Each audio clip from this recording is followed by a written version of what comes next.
Hello everybody, Reverend Dr. Red here. Now in this video I'm going to talk about something that I'm sure many people have already thought of, but I don't really see too many people talking about it. Everybody's discussing the events that are taking place, everybody's discussing the individual puzzle pieces, but I don't really see anybody talking about the big picture, what you see when you connect the dots. Now my question for everybody is America literally attacking herself? Is there a war going on inside of America right now? Thanks to the mainstream media, a lot of liberals are going to say no, and the vast majority of even the conservatives might even say no. The vast majority of American citizens will say no, more than likely, guaranteed. But here's the problem. There is a war going on inside America right now. There is a war inside America's borders. What exactly am I referring to? Well, I see people discussing the black flash mobs, and that's popping up in well over 100 cities across the nation, where white people are being attacked simply because their skin color is white. In most cases, the black attackers don't even know their victims. All they know about their victim is that they happen to be in the wrong place at the wrong time. The only thing they seem to know about their victim is that they have white skin, and that these black youths are either bored, they're living up to the newest theme of a hip-hop rap video that they're listening to, or they're just out there, being idiots, typical uneducated teenagers that have no respect for themselves or for anybody else in their communities. And with people such as Reverend Jackson and Al Sharpton and NAACP out there, and the new Black Panther Party out there, promoting all this hatred towards the white man, saying that it's the white man's fault, that they have all this heartache and everything else, even though they haven't been in slavery for quite some time now. Nobody alive today was in slavery. No white person alive today was a slave owner. But they're still working off of that scenario. And a lot of these black youths are rising up and figuring, well, it's time to give the white people back what they deserve. And then you have factions, religious cults out there that follow a religious sect called Black Hebrew Israelism. These Black Hebrew Israelites, for one, they think that Jesus Christ is black, but they're extremely prejudiced in their beliefs. Granted, some will say that they're not all prejudiced, they have white members of their cult, this, that, the other thing, but they're very, very militant and prejudiced in their beliefs, and they believe that one, Jesus is black, two, that the black man is going to inherit the earth, and the white man is going to be their cattle. The white man is going to be their slaves. So we have that going on in America. There are people talking about that. Even though the media is trying their hardest to ignore it, there are people that are talking about it and addressing that situation. Then you have the Islamic invasion. People don't seem to understand that in Islam there's something called taqiyya, which means you are allowed to lie as long as it furthers Islam and it furthers yourself as a Muslim in Allah, brings you closer to Allah. As long as it's for Allah, it's okay. It's perfectly okay to lie to the enemy. In this case, the enemy will be anybody who's not a Muslim. And they claim that they were the original faith. Well, back when the Quran was written, America didn't exist. Yet America is going by the Islamic faith is, the big Satan. Israel is little Satan, and that is hatred for America. It's also a known thing that Muslims will build an Islamic mosque over a battle zone, over the battleground to declare victory. That the mosque in New York City, where the towers went down on 11, is more or less a victory mosque. There's these jumbo mosques, these giant mosques, popping up all over America. A lot of them in areas where there's next to no Muslim population. In some cases, there is no Muslim population at all, except for the one measly Muslim who drove through the area, thinks it's a nice area for whatever reason, and decides to build this massive mosque in the middle of this town. Now, mosques double as a few different things in the Islamic faith. They're a place of worship, but they're a community center, but they're also like a barracks. It's where these mosques go up. They're declaring war, more or less. They're declaring victory in the war. All these major mosques that are going up is Islam declaring victory over America. They're claiming America as their soil. They are creating a global caliphate, more or less. And I know people can tell me I'm a conspiracy theorist, that I don't know what I'm talking about, blah, blah, blah, blah, blah, blah. But I have read the Quran. I've been speaking about different things to do with Islam for the past 2 years, if not longer than that. At least publicly for the past 2 years. I have videos I've done about Islam up. I have several articles up on the websites about Islam that go, back a couple of years, back to the founding of the ministry, or shortly thereafter. So and there are people that are aware of the truth of Islam and what is really going on, and that there are Muslim Brotherhood front groups in America pushing this forward. That there are front groups for known terrorist organizations here in America that are legal, legitimate 501c3 organizations granted by the government, even though they're known front groups for terrorist organizations that are pushing this Islamic agenda to take over America. They're not here in America or even in Europe to assimilate and for a better life. They're bringing their pathetic lives from the Middle East that many of them claim they're trying to escape with them to the Western world. They're trying to conquer the Western world. If you Google it, you will see sign upon sign upon sign of Muslim protests where they're literally calling for death to freedom, death to democracy, death to America, death to Europe, etc., and so on.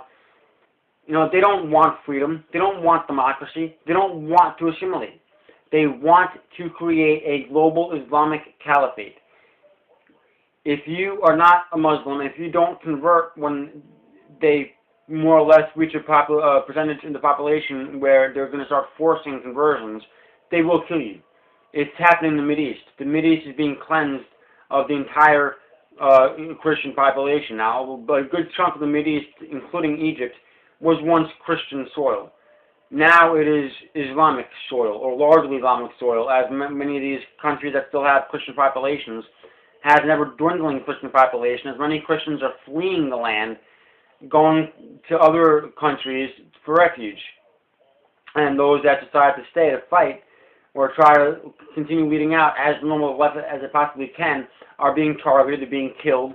The Christian women are being raped and beheaded, etc., and so on, and being used as sex slaves.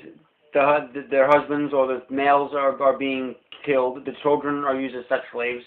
And it's perfectly okay in Islam. If it's not okay in Islam, I would like for one Muslim to explain to me how come in every single Islamic nation this is going on, and no spiritual leader for Islam is condemning this behavior and is trying to stop this behavior since the creation of Islam back in the 600s.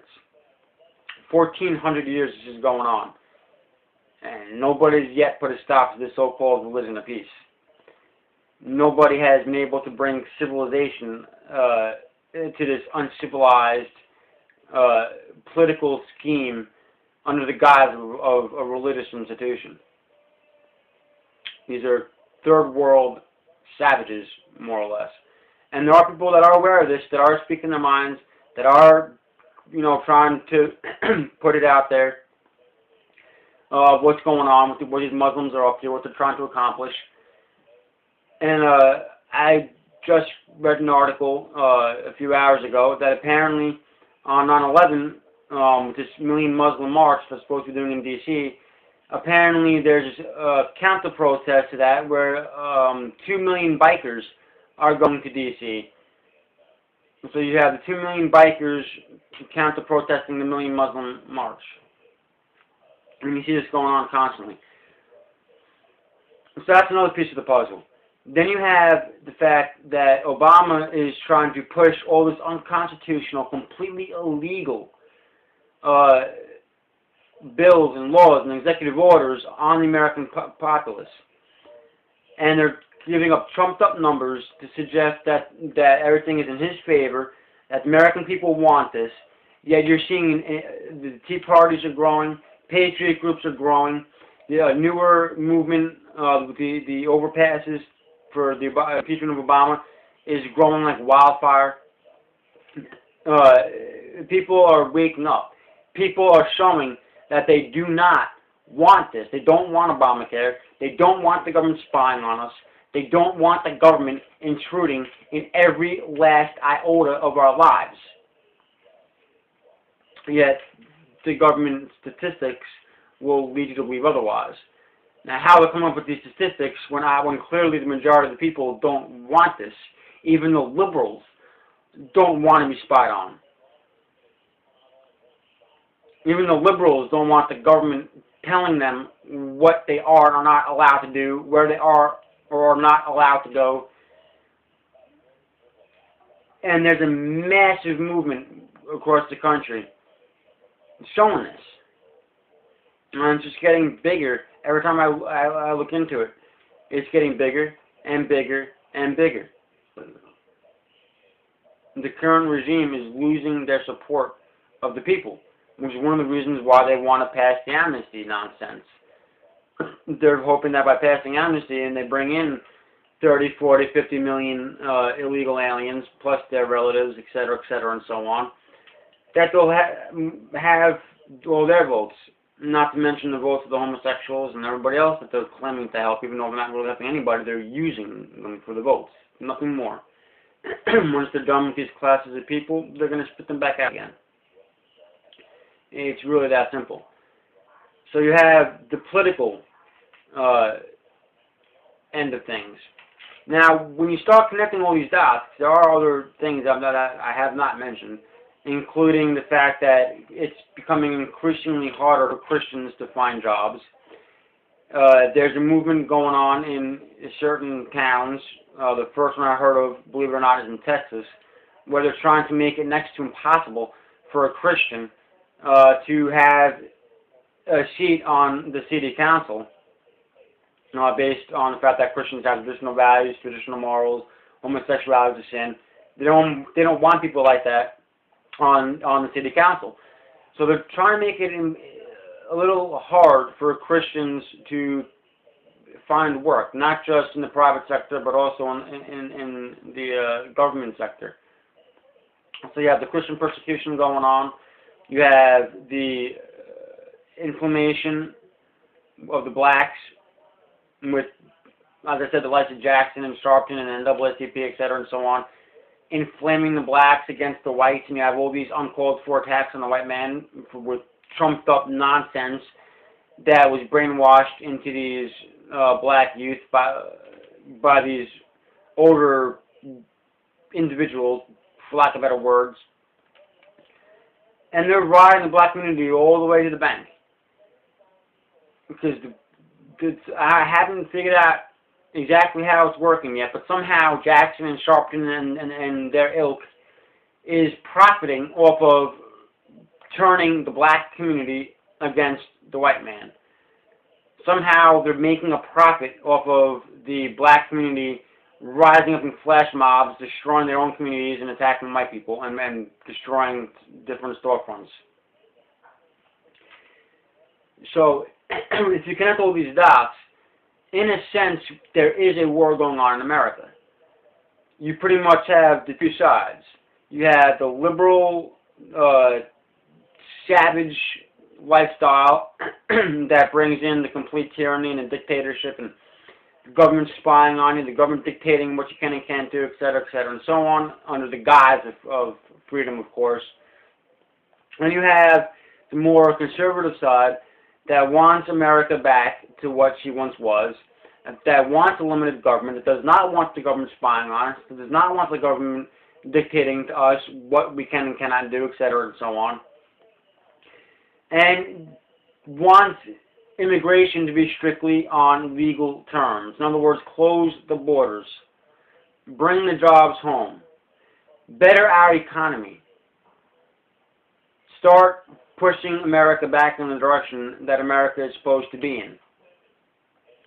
And you have these two factions on our side broken down into their subcamps. You have, on the one side, the Patriot groups fighting the liberal groups. You have the traditionalists, those with the traditional values, traditional morals, going up against the Islamic terrorist front groups here in America, going up against the atheists, the homosexuality, and all the immorality going on in America. And it just continues going down the line. You have these different camps that are more or less going back and forth with each other on either side of the fence. I want to say it's more or less just a war of words for right now, but I can't say that on account of the black flash mobs. Not that from anything that I've seen, the white people are fighting back.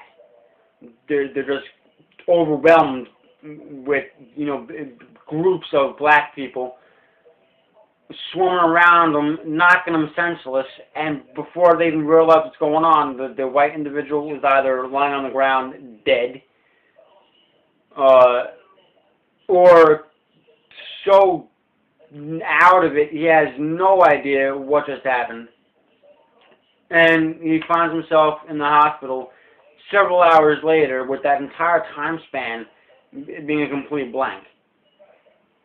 Very few instances that I've read about was the individual actually able to point out who the individuals were that attacked him. And more times than not, the individuals that led the attack only got caught because they happened to be on camera somewhere. So this war is starting to escalate into an actual physical bloodshed type of war. But the media is not talking about it. Much of the alternative media isn't talking about it.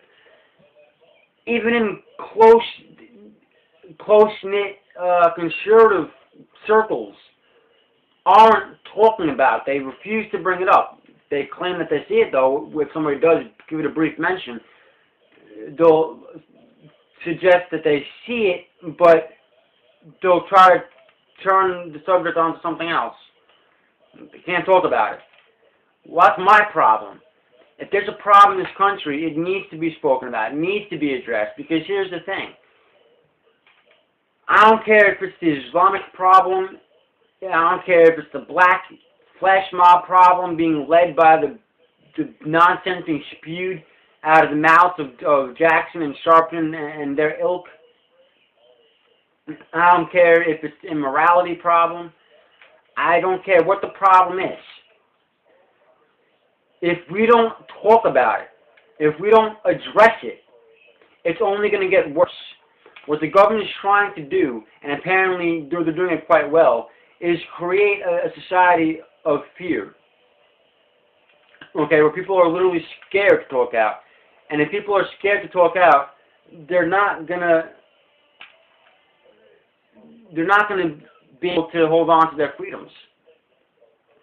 People are scared to wear their cross in the streets. People are scared to confront the blacks on what's going on. People are scared to confront these imams on what they're doing. Even the so-called Muslims that agree with what's going on and that they feel that that shouldn't be happening. Those same Muslims and those very imams are scared senseless to speak out against these other imams and these other Muslims that are causing this problem.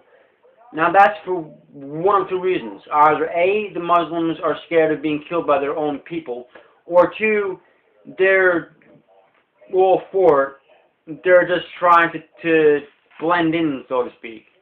But as far as everybody else is concerned, especially, all of you so-called conservative Americans out there, if you are going to remain in silence, or what I love the most, all these people hiding behind fake names and avatars on the internet, thinking that the government can't figure out who they are. If that's how you have to address things, by remaining silent or hiding behind aliases, that is what's giving the government the power to continue stripping us of our freedoms and to continue demoralizing, desensitizing America and destroying America's economy. If you want America to return to the greatness that it once was, if you want our economy to boom, if you want our jobs back home, if you want legal, constitutional laws, if you want all the illegal, unconstitutional laws to be overturned, if you want all, and I do mean all, of the tyrants and the aiders and abettors of the destruction of this nation to be tried for their crimes against this country, to be tried on high treason, you must start speaking out. America was not founded by cowering to the British. America was founded by standing up for what she believed in and encountering those problems face on. Yes, they feared what was going to happen. Obviously, there was the potential for the loss of life, and many American men and women died in the process.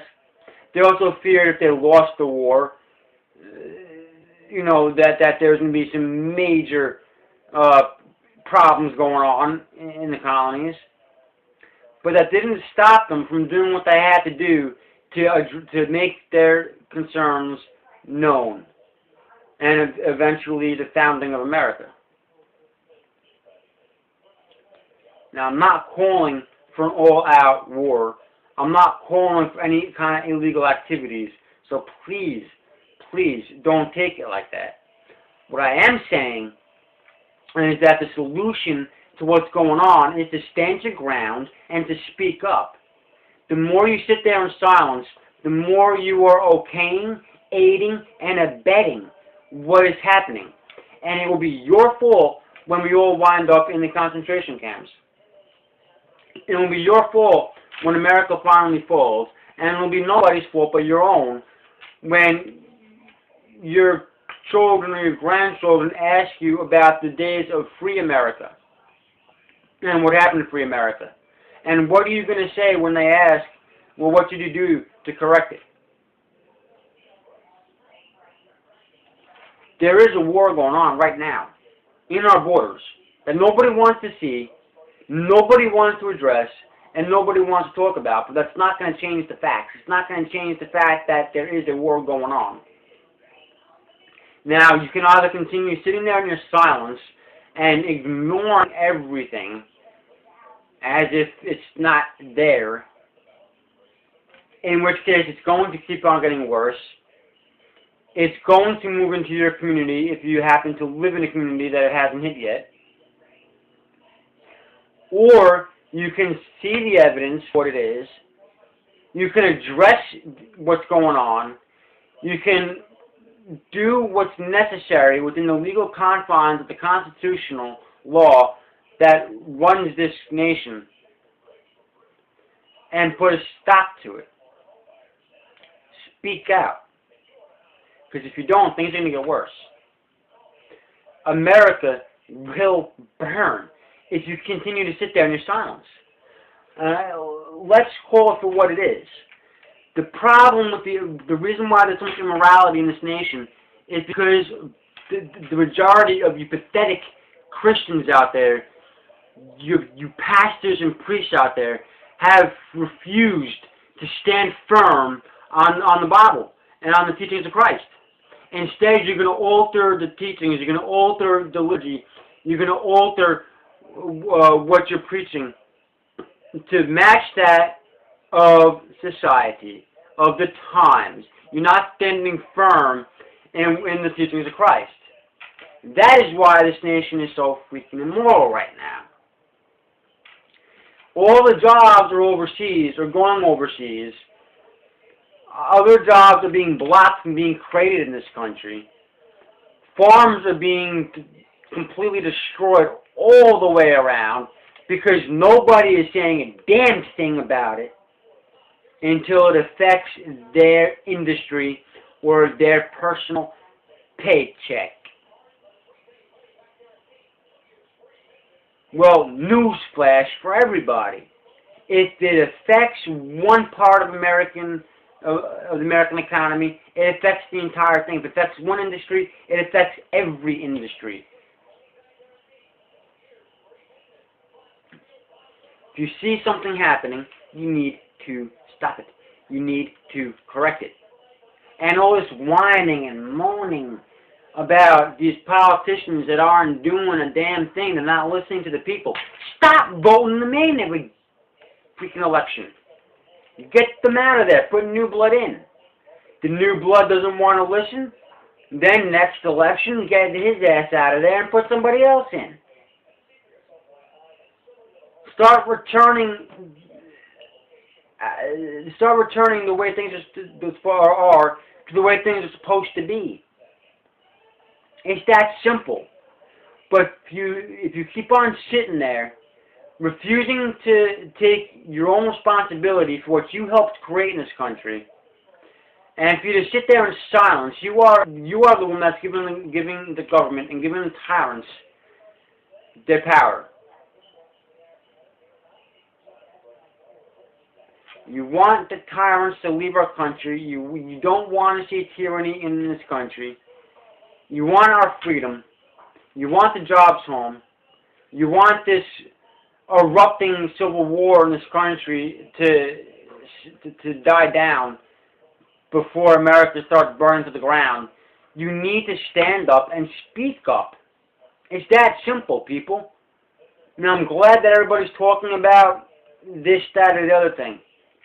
But I want to see more people, connecting the dots, talking about the possibility of an all-out civil war erupting in this nation and what can be done to stop it. There's no reality. If a civil war does break out in this nation, it's going to be a civil war that was fueled, and lit by those that want to take over and turn this country into a tyrannical dictatorship. It's the classic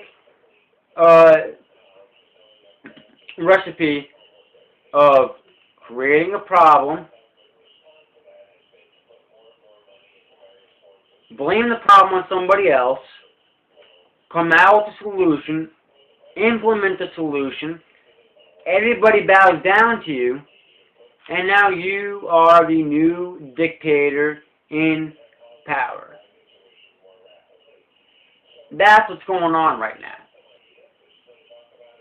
These tyrants are literally using the Americans' fear against them.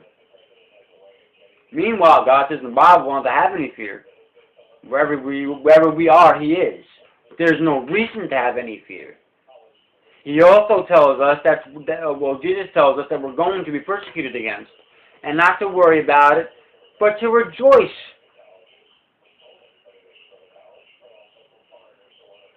And I understand it's a hard concept for many of you Christians to understand.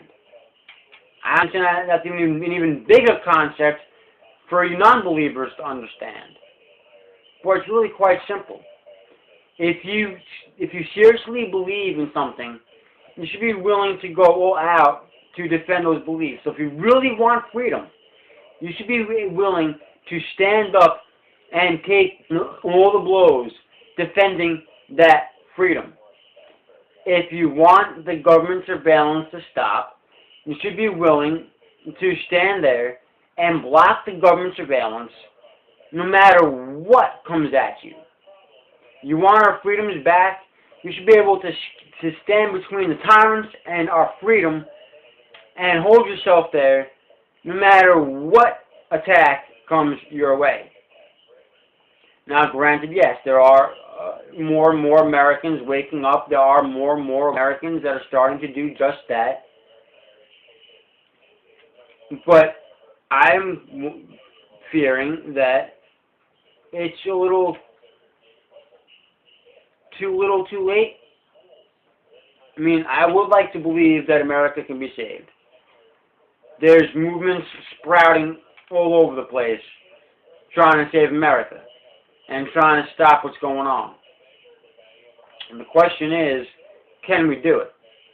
Now, I know that if we all actually unite, everybody out there is calling for unity, but nobody's uniting.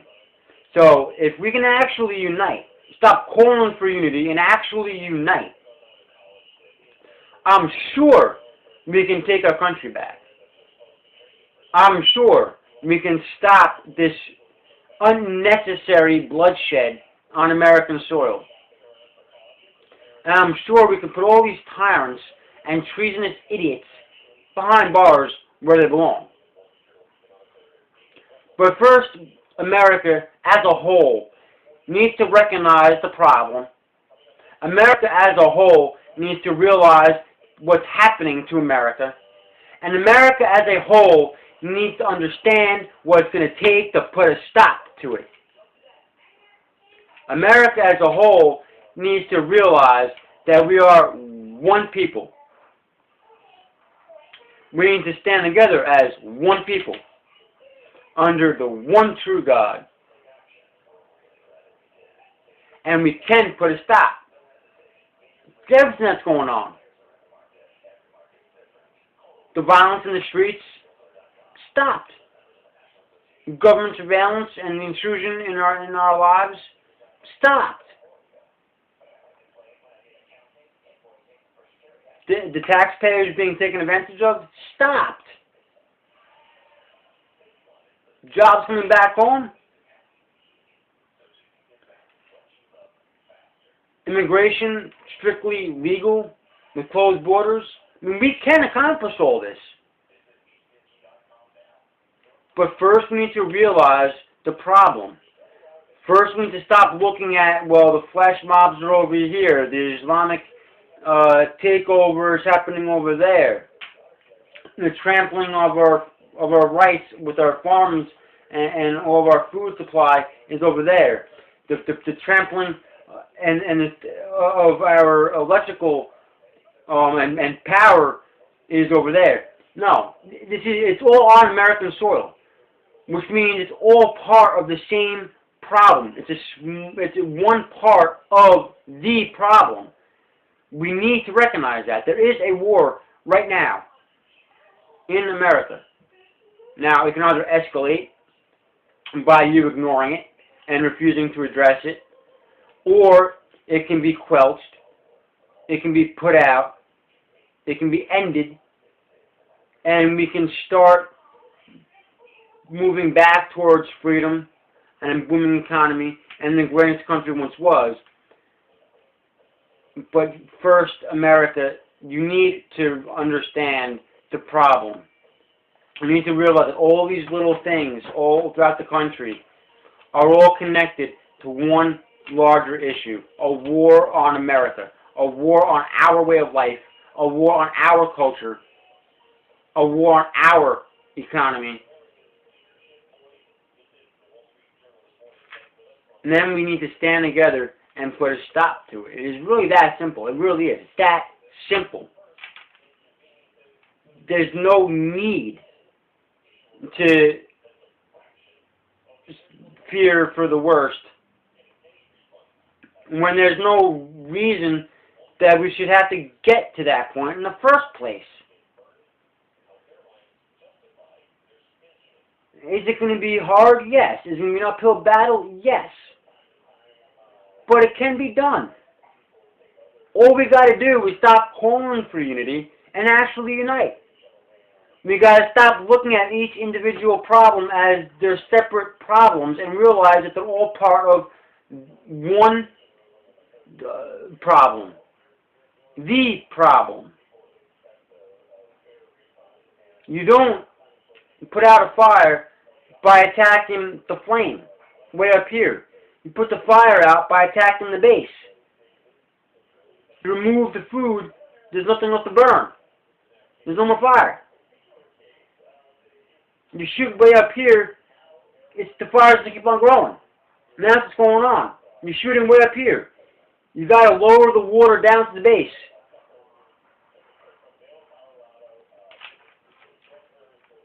It's really that simple.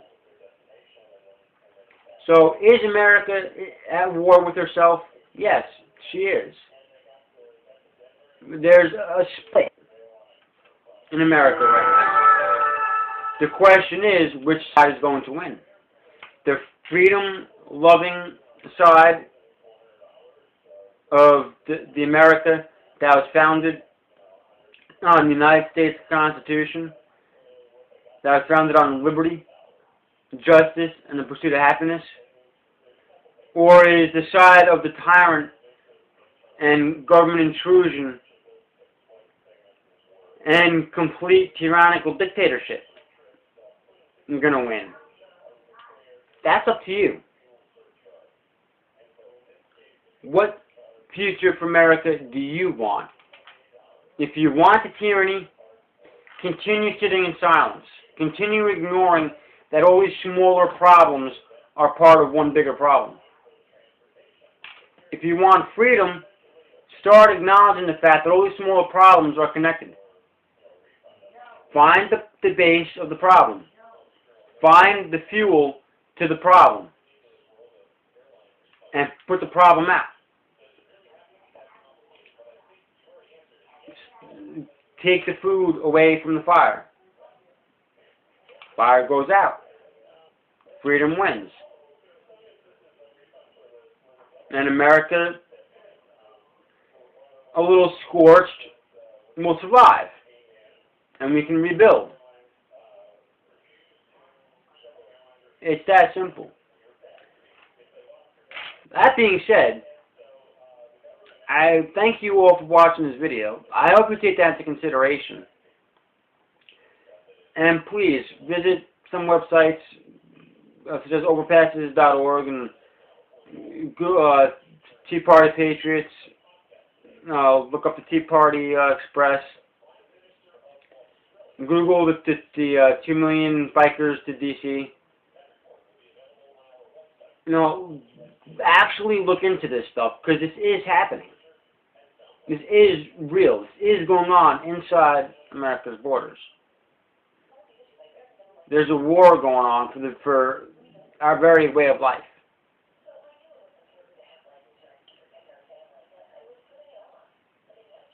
Thank you for watching. I hope somebody understood the point that I was trying to make in this video. God bless.